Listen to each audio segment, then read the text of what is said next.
Hi, magandang araw! Sa previous video ko, ipinakita ko kung paano mag-order ng PSA certificate online. At ngayon, itry natin kung gumagana nga ba ang PSA certificate QR code.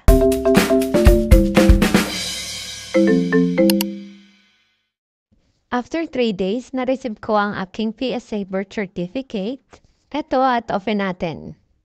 Meron siyang hard paper, siguro para maprotektahan lang para hindi magusot ang ating certificate.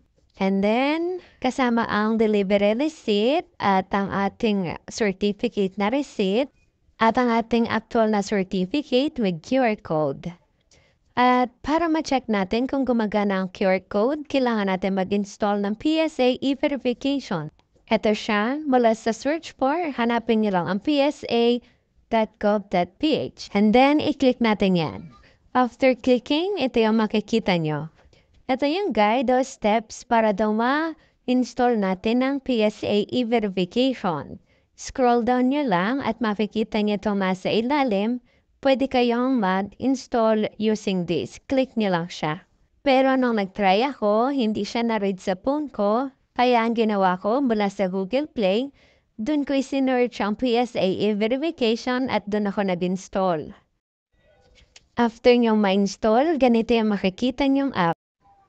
Magagamit mo daw ang app na ito kahit wala kayong internet. Madali lang din gamitin yung app. After mong ma-install, i-click mo lang siya at madadirect ka dito sa scanner. Pwede mong pindutin yung about sa side dito sa taas at yung information lang siya ng apps.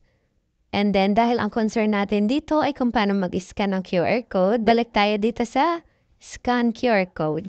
I-click natin itong scan QR code at itapat lang natin yung QR code mismo mula sa ating birth certificate. At hintayin lang natin na saglit at ito na. And then, compare ko yung result ng scan sa aking birth certificate at nakita kong same naman sila. At based sa review ko, isa rin to sa mga easiest way para ma-verify ang authenticity ng ating mga documents at makaiwas sa mga peking certificate. So, yun lang. Ilalagay ko sa description ng link para sa mga gustong mag-download ng app. Thank you!